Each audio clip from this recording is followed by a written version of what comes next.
Good evening. It's a pleasure to be here as part of the Tri-Valley Education Collaborative, or TEC, presentation, and it's great to be able to share the piece that ROP plays. I have to say it's wonderful to work with the Dublin team. The Tri-Valley Education Collaborative is a partnership between all of the 4 unified school districts here in the Tri-Valley. It includes Las Positas College, CSU East Bay. We have legislative reps that come every single month. We have business leaders that come every single month. And after a professional development presentation during the meetings, then the districts meet in district team meetings. And I've just really enjoyed sitting in with the Dublin team because they're doing so much. And part of this presentation has to do with the continuum of learning.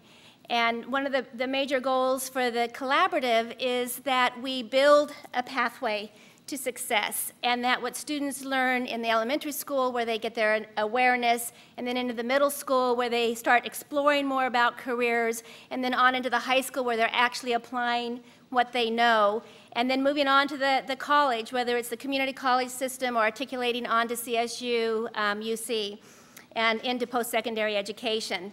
So this evening it's a pleasure to share bits and pieces of our annual report. This is our second year of preparing an annual report, which is similar to a school accountability report card. Did you know that ROP creates a strong educational environment that encourages students to prepare for their future and to do it now? Did you know that data shows that ROP and high-quality career technical education helps students be more engaged in school, prevent students from dropping out of school, and help students be more prepared for college? There's data that stands by this. There's a statement down below. The U.S. Department of Education did a report back in 2004. UC Riverside has done a longitudinal study for the past 12 years on ROP students, comparing ROP students to students that did not take ROP classes that were of a similar cohort.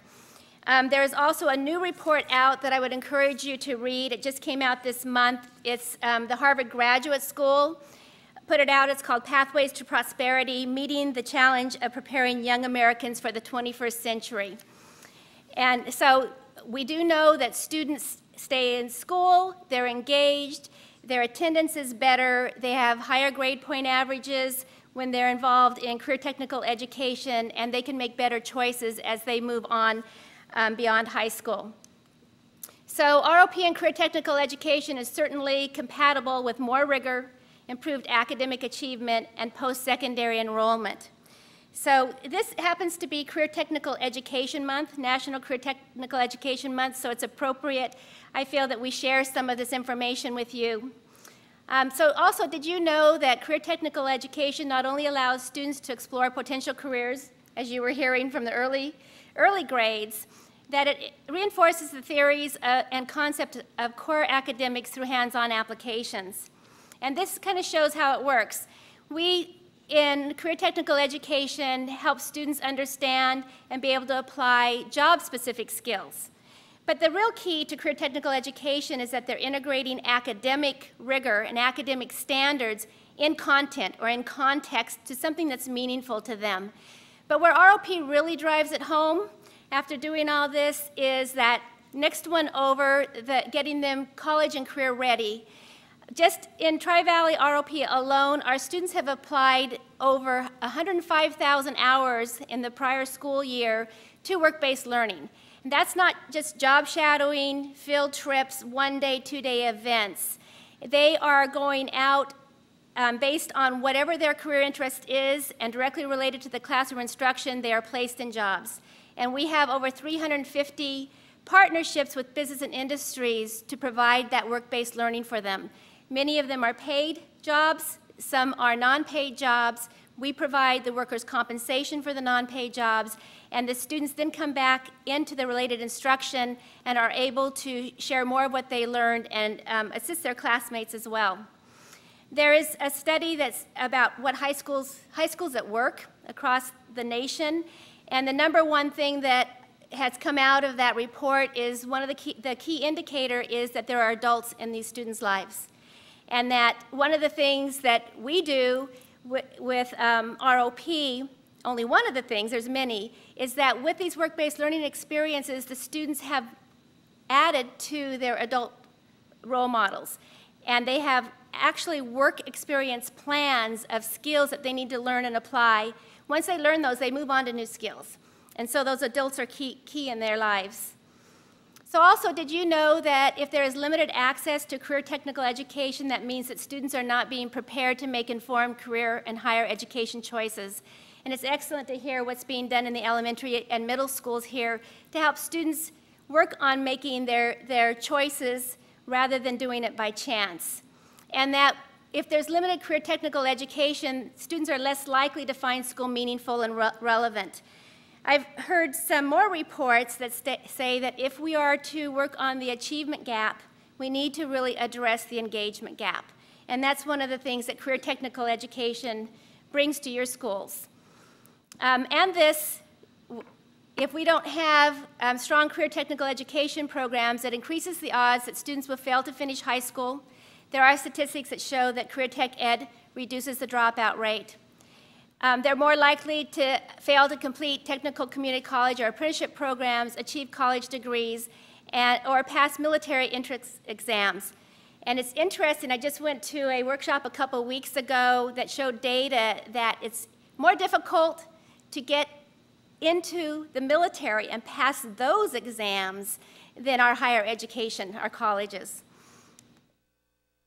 So as far as the Tri-Valley ROP highlights, highlighting the prior school year, we've been serving the Tri-Valley for 38 years, since 1972. We have 50 different courses of study in 10 different California-identified industry sectors. We do this at 12 different instructional sites, and we really appreciate the use of the Dublin High School site. We have 57 school site staff, and we also are able to bring in some federal grants to help support our programs to your students. So in 2009, 2010, Tri-Valley ROP served right about 4,000 unduplicated students and 6,000 duplicated students. Now, I do need to note that we have reduced in some of our student enrollment. So as compared to the prior year, we had a decline of 779 students. But I do want to show you where those students were. Some of this was intentional, some was non-intentional. So of those 779 students, only 36 of them were high school career tech ed students. 105 of them were adults that were in ROCP-funded career technical education programs. And there was legislation back in 2006 that stated that by 2013, ROPs can only serve 10% adults. So we made an effort to reduce our adult population. We were successful at that, and that helped us divert more funding over to the high school students. And we also provide a program, an Adults in Correctional Facilities program in partnership with the Alameda County Sheriff's Office. And so we had a decline of 638 students with that. That had to do with the early release that happened last year, moving more inmates out of overcrowded jails, and that had an impact on our program. Did you know that Tri-Valley ROP has strong partnerships with, I think you do know this, the 5 comprehensive high schools, our alternative schools, our 3 community colleges, trade schools, and also 1 CSU. And this allows our students to have the opportunity to earn high school credit along with college credit, industry certifications, and UC-approved classes. One of the major goals of TEC, which is funded through a Carl Perkins grant, is to provide a seamless transition from high school on to the colleges. And the major way that we do this is we articulate our courses with the community colleges, and then the students can get that credit, go on to the community college. They don't have to pay for those classes because they already have credit for those classes. If they don't go on to, if they can go to the community college and transfer those on to CSU, or just if they get articulated with the college, they can transfer those to CSU immediately. To look at our student enrollment, we last year served 1,505 unduplicated students. Almost 25% of those are from the Dublin Unified School District. And we have this 3.59% adults. As far as reducing our adult ADA, our average daily attendance, you can see where it's declined from the 15%, went up to 16%, and now we're down to 6%. And this year, you're going to see a real significant decline. So 94% of our ADA funding is going to high school students. This shows our funding. Our funding is based on our ADA, average daily attendance, that we earned in 2007, 2008. You're probably aware that we are in the Tier 3 flex category. So we are using that 2007, 2008 ADA for funding, and that was a really high ADA that year. But it has declined. You can see the decline here. We lost about $590 per ADA the prior year, and then again about $200 the next year, and now we have flat funding. And you saw that revenue limit, so we're about $2,900 per ADA. So also, did you know that your district receives lottery funds with the help of ROP? So the ADA that we generated back in 07, 08 generates lottery that goes to your district. We also helped with the American Recovery Act, the stabilization funds through that ADA, and I highlighted Dublin's. That was about $89,000. As far as teachers, I'm not sure if you're aware how this works, but we do reduce your student-teacher ratio because we do fund teachers on your campuses. And for Dublin, just the pure teacher salary in 09-10, we spend about $340,000 with 7 teachers. That's a cost of about almost $15,000 per section. We also reduce your student-teacher ratio, and we also fund services to your students that are off your campus. So, for instance, we have 2 teachers that teach the wastewater treatment certification program over at the Dublin San Ramon wastewater treatment classroom. Your students have access to that. And we have a contract with the Dublin Beauty College to provide cosmetology and manicuring services for a contract of $108,000. We also staff your career centers. It's a great partnership with the Dublin Unified School District. We fund 50%. We employ your career center specialist. We fund 50%, and your district funds us for the additional 50%. So there's a 100% person in your career center. And we also serve 50% on all the other campuses. We also provide, as I mentioned, the on-the-job training. So we have over 250 legal agreements, joint powers agreements with individual businesses. For instance, we have an agreement with Kaiser that provides 2 different training sites for our students in our nursing careers and medical occupations course. We have 14 industry experienced credentialed teachers that supervise those. And last year we trained 564 students participated in those ongoing work-based learning. Those are about 100 to 180 hours of work-based learning, so it's different than job shadowing. And that's that 105,000 hours. We also provide real-world leadership experience through what are called career technical student organizations. You're very familiar with DECA. We had 112 students participate in that last year at Dublin High School. And you hear all the recognitions and awards that they get, but the amazing leadership and applied learning that goes on in the classroom and through the activities that they do on the Dublin campus. We also provide opportunities for about 220 to 300 students every year to help them explore careers, and we do this with grant funding. So we have a program called Get Set. It's Girls Exploring Technology, Engineering, Science, and Math together. And they're high school students, and we take them on field trips. We bring in speakers. They have dinners with a scientist. And many of our students that come into that program end up moving on into science and technology areas and understanding more what career opportunities are there for them. We also provide a program called Reflections on Your Future for middle school students, and we do work with boys and girls to explore their career options in the middle school. I mentioned these strong partnerships that we have. So we have these over 380 business partners. There's the 250 actual agreements for providing work-based learning on-the-job training at business sites.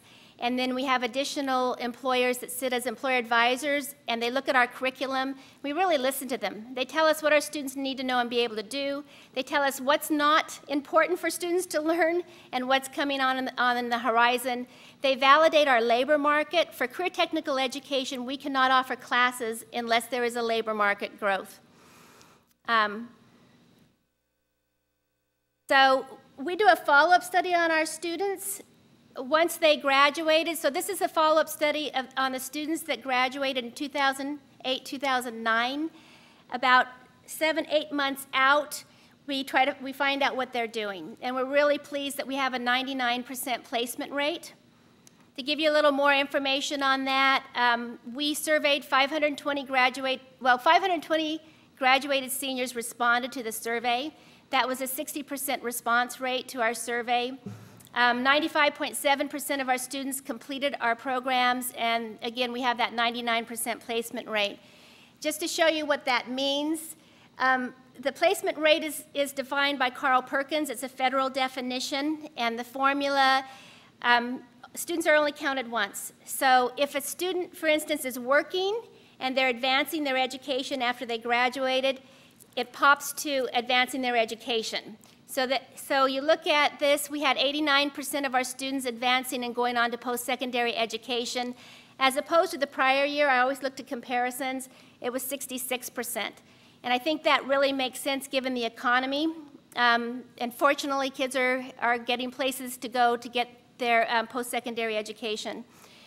We have 2% that are employed in non-related field, and 7% that were employed in a directly related field, and 1% that went on to the military.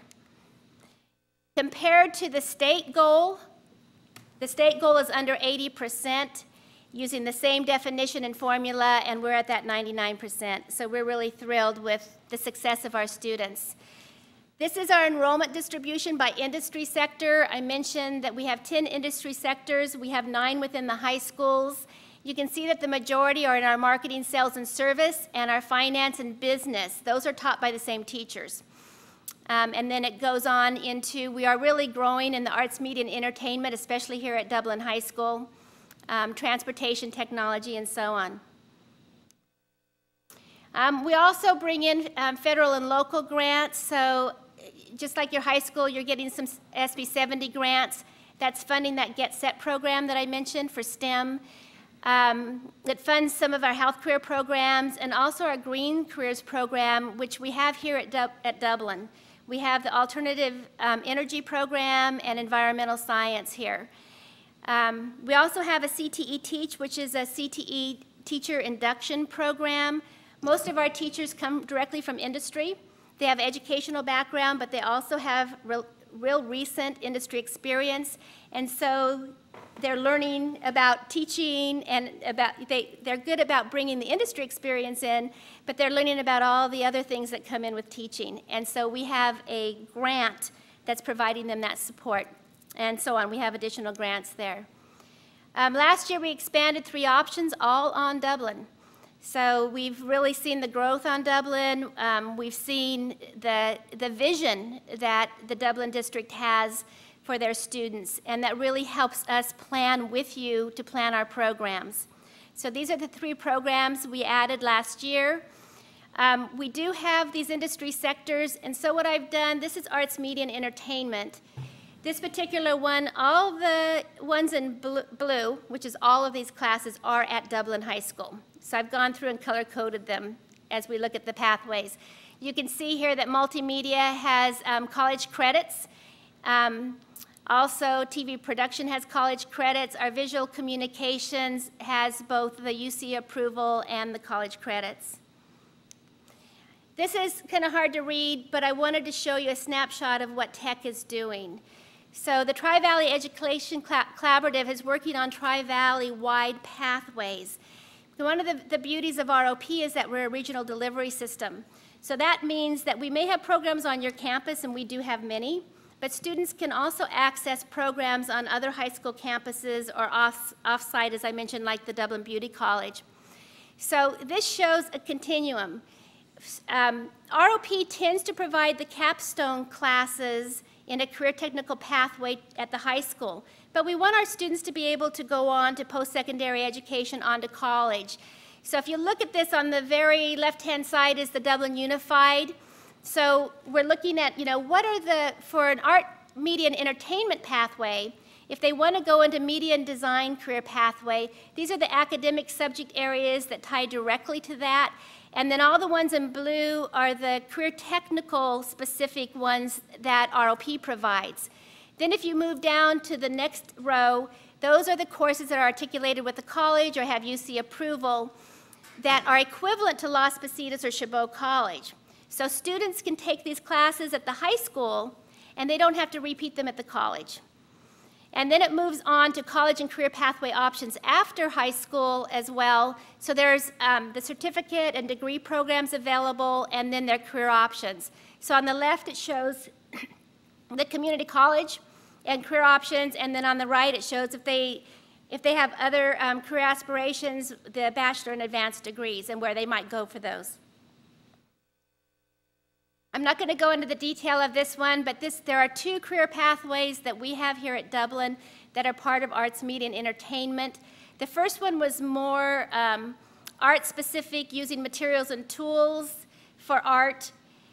This one ties to the managerial parts as well, and it has a greater number of courses that are part of that pathway because it includes, besides the arts, media, visual communications, it includes economics and business ownership and marketing.